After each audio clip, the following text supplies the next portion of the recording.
नमस्कार, capital TV देख रहे हैं आप। मैं हूं आपके साथ पूजा। ब्रेकिंग नाउ में बड़ी खबर कर्नाटक से आपको बता रहे हैं, जहां से कर्नाटक में डीके युग का आरंभ हो चुका है। फाइनली और लंबे इंतजार के बाद आज आखिरकार डीके शिव कुमार ने मुख्यमंत्री पद की शपथ ले ली है। जी परमेश्वर डिप्टी सीएम बनाए गए हैं और उनके साथ 13 मंत्रियों को भी शपथ दिलाई गई है। तो शपथ समारोह पूरा हो चुका है, लेकिन क्या इक्वेशन बना है, कैसे अब आगे सरकार चलेगी और शपथ को लेकर कर्नाटक कांग्रेस के भीतर क्या कुछ चल रहा है, तमाम अपडेट आपको बताएंगे। मेरे साथ जुड़े हुए हैं कैपिटल टीवी के editor in chief doctor Manish Kumar और एग्जीक्यूटिव एडिटर राजीव जी। सर, फाइनली शपथ हो गया डीके शिव कुमार का। देखिए, राजनीति में पेशेंस पावर किस तरीके से किसी भी नेता को उसके मंजिल तक पहुंचाता है, उसका ये एक उदाहरण है। बहुत ही विकट परिस्थिति में डीके शिव कुमार मुख्यमंत्री बने हैं और ये कांटों भरा ताज है, वो आगे मैं एक्सप्लेन करूंगा। लेकिन जो तस्वीरें देखा मैं, तो उससे तो बहुत सारी चीज़ें समझ में आ रही है। आपने तस्वीरों में देखिए तो सिद्धरमैया ऐसा लग रहा है कि किसी की मातम पे पहुंचे हुए हैं। चेहरे पे जो तनाव है, न खुशी है न मुस्कुराहट है, और सबसे बड़ी चीज़ राहुल गांधी के चेहरे पे भी हवाइयाँ उड़ी हुई है। आप देखिए, वंदे मातरम चल रहा है और राहुल गांधी मुंह बंद, एक लाइन भी उन्होंने वंदे मातरम का नहीं गाया। ये क्या मैसेज आप देना चाह रहे हैं सब जगह? कुछ लोग प्रसन्नचित्त नजर आ रहे थे, जैसे सुरजेवाला प्रसन्नचित्त नजर आ रहे थे। उनको लगा कि भाई अब तो मैंने बाजी मार ली, अपने डीके शिव कुमार को मुख्यमंत्री हमने बना दिया। तो ये स्टेज अपने आप में बता रहा है कि ये सारी चीजें वो बहुत आसानी से चीजें नहीं हुई हैं। अब कांटों भरा ताज इसलिए है, जो 7 में 13 जो शपथ लिए गए हैं, उसमें कई सारी त्रुटियां तो पहले ही on the face of it ये नजर आ रहा है कि इसमें ज्यादातर सिद्धरमैया के लॉयलिस्ट हैं। पहली चीज ये, तो ये कैसे मैनेज करेंगे, कैसे क्या करेंगे? हर चीज में सिद्धरमैया को मनाना पड़ेगा, ये अलग तरह का गेम भी होगा। और सबसे बड़ी चीज कि आप कोई मैसेज देना चाहते हैं, कोई सरकार बदल रहे हैं, राहुल गांधी बहुत सारी बातें दिल्ली में आप करते हो, 13 में एक भी महिला आपको नहीं मिली, नॉट अ सिंगल वुमन। मतलब आप राजनीति को किस हिसाब, इसका मतलब ये है there has been too much of compromises behind the scene. और ये नई सरकार के लिए, नए मुख्यमंत्री के लिए चीज़ों को मैनेज कर पाना, अपने लॉयलिस्ट को अपने कैबिनेट में ना देखना और विरोधियों को आप हर जगह एडजस्ट कर रहे हो, इससे आगे चलकर सिद्धरमैया न कुछ खेल जरूर करेंगे और डीके शिव कुमार के लिए बहुत आगे परेशानी होने वाली है। 2 इंपॉर्टेंट मंत्री भी बनाए गए हैं, जिसमें से एक मल्लिकार्जुन खड़गे के बेटे प्रियांक खड़गे और सिद्धरमैया के बेटे यतीन्द्र का नाम बताया जा रहा है। ये क्या, इसके वजह, इसके पीछे कोई डील हुई है क्या कि चलो बेटों को बना दिया जाए ताकि खड़गे भी खुश हो जाए और सिद्धरमैया भी खुश हो जाए? देखिए, सिद्धरमैया खुश तो नहीं है, लेकिन सिद्धरमैया ये कर रहे हैं कि सीएम आप बने रहो, कैबिनेट हमारा रहेगा, सीएम की कुर्सी तुम संभालो, सीएम का हाउस हमारा रहेगा। अभी तक डीके शिव कुमार ने कहा कि नहीं, जो सीएम आवास है उसमें तो सिद्धरमैया ही रहेंगे, हम अपने प्राइवेट बंगले से अभी काम करेंगे और बाद में किसी और बंगले में शिफ्ट होंगे। यानी कर्नाटक का पावर सेंटर जो 3 साल से था, वही पावर सेंटर बना रहेगा, सिद्धरमैया उसी सीएम आवास में रहेंगे। विवाद आगे होगा कि पूर्व सीएम और ये एक सामान्य विधायक जो अभी मंत्री भी नहीं है, उनको वो बंगला क्यों अलॉट किया गया है। हालांकि ये कांग्रेस की सरकार है और वहां पर उनको दूसरे बंगले में बाद में शिफ्ट किया जाएगा। 6 महीने का समय आगे बढ़ाया जा सकता है कि अभी इनके शिफ्टिंग की प्रॉब्लम है। लेकिन जो कैबिनेट का इन लोगों ने गठन किया, वो सारी लिस्ट तो सिद्धरमैया की थी।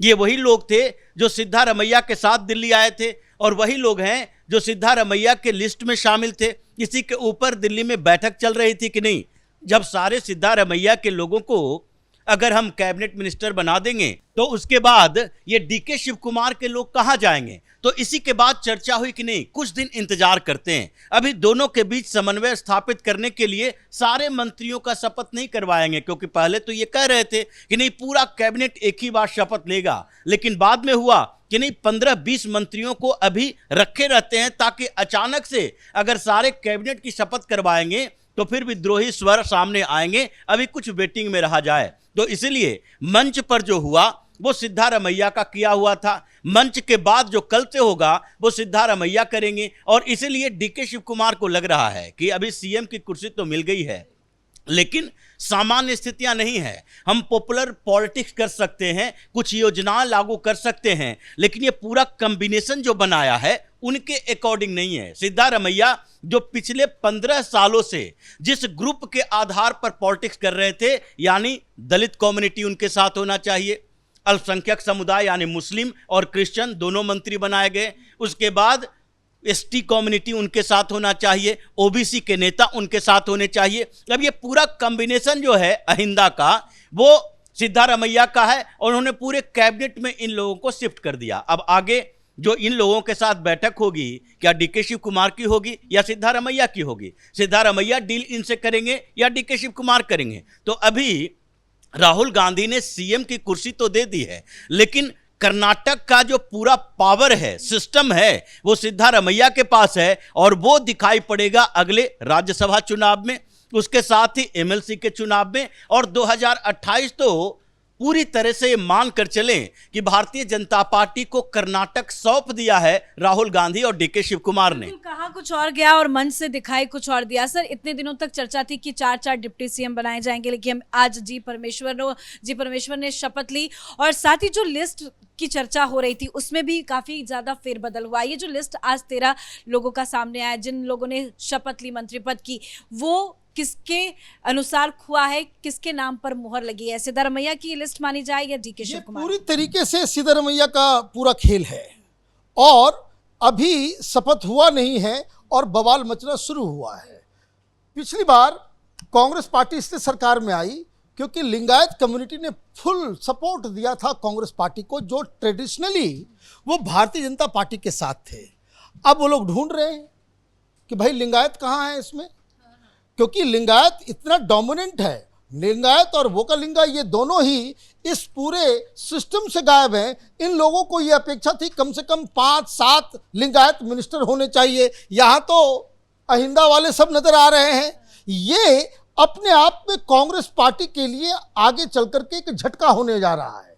दूसरी चीज, आप मुख्यमंत्री बने और कैबिनेट आपके मन मुताबिक नहीं। अब देखिए ये नाराज इसलिए है सिद्धारमैया, देखिए वो पहना भी रहे, चेहरे पे मुस्कान तक नहीं है।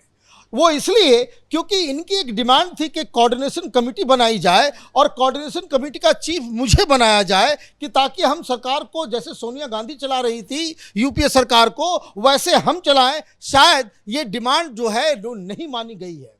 4 डिप्टी सीएम हो, ये डिमांड सिद्धारमैया की थी, लेकिन उस डिमांड को भी नहीं माना गया। अभी तक तो पता ही नहीं चल रहा है कि क्या है। और ये जो अलग अलग फेजेज में, क्या आपने अभी 13 किया, फिर 10 करेंगे, फिर 10 करेंगे, वो दरअसल इस चीज को स्वीकार करते हुए कि अगर हमने एक साथ 35 के 35 बना दिए तो जो नहीं बना वो ऑटोमेटिकली एक विद्रोह का जो है एक सिचुएशन क्रिएट हो जाएगा।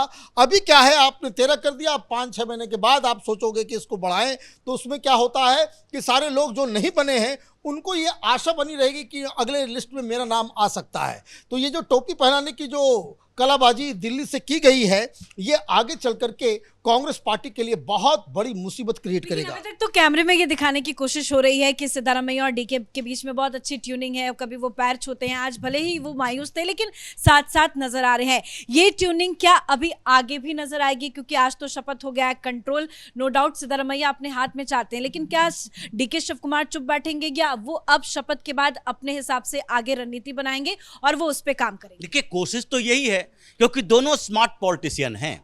डीके शिव कुमार भी धीरे धीरे सोनिया गांधी के दरबार में पहुंचे, प्रियंका वाड्रा के दरबार में पहुंचे, फिर राहुल गांधी से जो उम्मीद थी जब खत्म हुई तो उनके पूरे परिवार को घेरना शुरू किया, फिर सेटिंग कर ली। ये बेंगलुरु डेवलपमेंट अथॉरिटी है, वहां पर सुरजेवाला को मीटिंग में बुलाकर ये बार बार डीके शिव कुमार के मंत्रालय था और जिसके ऊपर कई सवाल भारतीय जनता पार्टी ने उठाया था कि ये बेंगलुरु डेवलपमेंट अथॉरिटी में करोड़ों का खेल हो रहा है और सबसे अमीर विधायक हैं ये डीके शिव कुमार। करोड़ों की फंडिंग, करोड़ों के केस, मनी लॉन्ड्रिंग के केस, 50-50 दिन तक ये तिहाड़ जेल में रहकर आया है। कांग्रेस भी उस लिस्ट में शामिल हो गई, तिहाड़ी सीएम बनाओ अब। तो जो तरीके इन लोगों ने अपनाए, सुरजेवाला को ही फायदा पहुंचाया डीके शिव कुमार ने। बेंगलुरु डेवलपमेंट अथॉरिटी की बैठक में बुलाकर इनको कौन सा टेंडर दिया जा रहा था जिस पर हंगामा हुआ था, उसके बाद इन्होंने धीरे धीरे साधा है कांग्रेस को कि नहीं, अब चुनाव से पहले अगर आप परिवर्तन नहीं करते तो फिर चुनाव नहीं जीत सकते। अब सिद्धारमैया के सामने यही चुनौती है कि क्या सिद्धारमैया के नेतृत्व में रहते हुए चुनाव नहीं जीत सकते, डीके शिव कुमार चुनाव जिता देंगे। यही दोनों के बीच कोऑर्डिनेशन का अभाव है कि सिद्धारमैया अब चाह रहे हैं कि 2028 नहीं, 2029 नहीं, ये दोनों चुनाव में कांग्रेस को इस बुरी तरह से हराओ कि फिर डीके शिव कुमार का आगे का राजनीतिक कैरियर पर प्रश्न चिन्ह लग जाए। और उसके बाद जिस तरीके से कैबिनेट में अपने बेटे को लाया है यतींद्र सिद्धारमैया को, उनको थोड़ा प्रमोट करो और सिद्धारमैया फिर अपने ग्रुप का कोऑर्डिनेटर बनेंगे और फिर यतींद्र आगे बढ़ेगा। और ये जो डीके शिव कुमार का ये 2 साल का टेन्योर है, उस 2 साल के भीतर सिद्धारमैया धीरे धीरे पॉइजन देते रहेंगे। लगता तो है कि 10 दिन तक अगर ये सरकार स्थिर तरीके से चल गई तो ये बहुत बड़ी बात है। धन्यवाद सर आप दोनों का। तो आज फाइनली डीके शिव कुमार कर्नाटक के नए मुख्यमंत्री बन गए हैं। लंबी लड़ाई डीके शिव कुमार ने लड़ी, लगातार कई मीटिंग्स हुई, कई डील की चर्चा हुई, कई बार मुद्दों पर भी लड़ाई हुई, लेकिन आज डीके शिव कुमार ने कर्नाटक के नए मुख्यमंत्री के तौर पर शपथ ले ली है। जी परमेश्वर को डिप्टी सीएम बनाया गया है। अब देखना होगा कि आने वाले वक्त में ये जो कोऑर्डिनेशन ऑन स्क्रीन सिद्धारमैया और डीके के बीच में नजर आ रहा है वो कितना आगे चल पाता है या कुछ एक नया बवाल फिर से कर्नाटक की राजनीति में देखने को मिलता है। इस खबर में इतना ही। देखते रहिए कैपिटल टीवी। नमस्कार।